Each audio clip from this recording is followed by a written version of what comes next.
again, guys? Brian here at 3TR, and I got something a bit new this time around with my reviews, and this time I'll be finally giving you my thoughts on the newly released Necessary Evils Supervillains of DC Comics documentary, which came with my Arkham Origins Collector's Edition.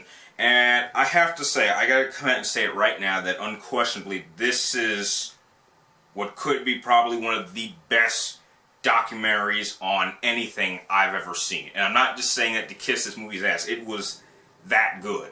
Like, I watched this before I even started playing the game, and I'm happy I did so. What this movie does in a whole is really, it sheds light on really why the villains of these comic book storylines play such an essential role of really being the ones that get things moving. They even say from the get-go that it's really the villains in these storylines that actually get things moving. One example that they use is that, like, if Lex Luthor is not out robbing a bank, then Superman stays as Clark Kent and just kind of sits around doing nothing. And same goes for other heroes like Green Lantern or in Batman. And one thing that it did in terms of supervillains that up until this point I really hadn't taken account of is that they really showed how some of these villains' motivations are very human-like, and these are things that we ourselves know about ourselves, but we either don't show it or we don't like to acknowledge it. Like, there's a couple of motivations that some supervillains have that, you know, I'm not going to say what they are, but they're things I actually agree with and feel a bit sympathetic for. There's certain moments of loss, which I can understand, like something terrible happened to them, and in order to not let that happen to another person, they have to motivate the hero. And so in a sense, it's like the villain saying, this terrible thing happened to me, and so I'm going to be a villain to motivate the hero to work even harder so that this doesn't happen to another person. And so in a way, the supervillain doesn't quite fit like a villain. They're really doing it for really sincere and motivative reasons. And it's just how the writers project them, and it's our own viewpoints that we think that we don't sympathize with these villains that kind of makes it seem like they're bad people when they're really not.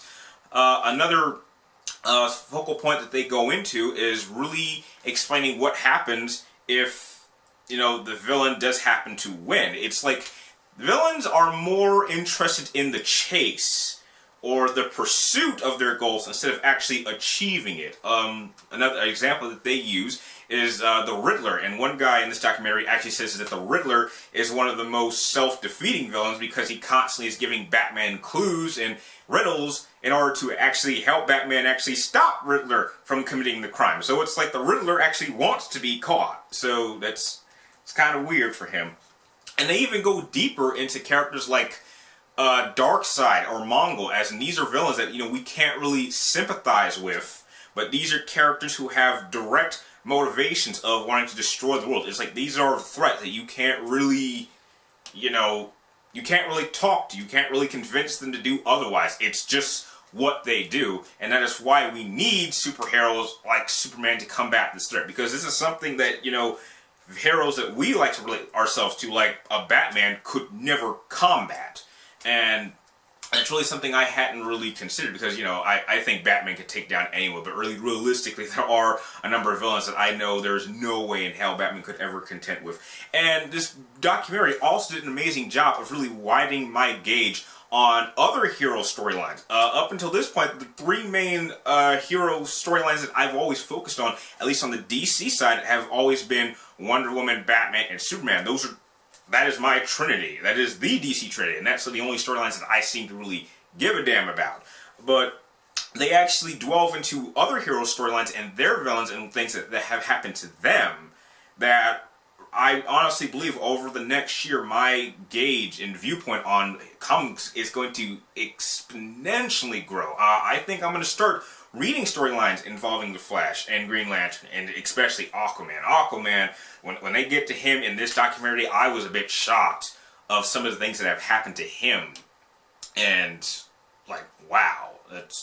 It was just one series of wow factors after another. And they even go into female villains, how, you know, back in the 60s, how women were kind of projected one way or another, and how as you know, women have kind of progressed as a throughout humanity. We also see some of these villains kind of being able to be on par with some of the top male supervillains, and that's something that in a whole, this documentary did a really great job at really opening my eyes to really see exactly how these villains have really been the overall driving force of some of these great storylines, and really establishing these type of relationship that villains and heroes have, and how it's a very difficult challenge for writers, because there's certain storylines that they want to delve into, but you know, because of the kind of world and time period that we're living in, they may not be exactly able to push these storylines and go as dark as they would like, but they feel obligated to acknowledge it and really show that yes, this is a real threat, this is a real situation that we deal with in our real world.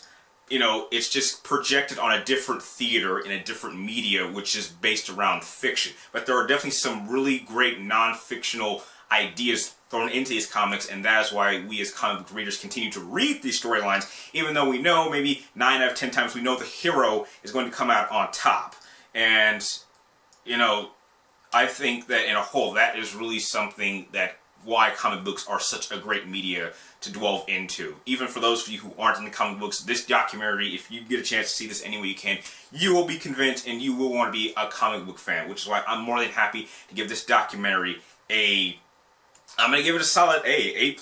I absolutely loved it. I think after I'm done editing this video, I think I'm going to watch it again for the 3rd time. And if you guys get a chance to view this documentary any way you can, please do get a copy of it any way you can, and please share with me your thoughts. And if you like this documentary review, please feel free to like, comment down below, and please subscribe to track me in my future movie, video game reviews, and topic videos like this one. And like always, thank you guys for watching. You're awesome, and I will see you next time.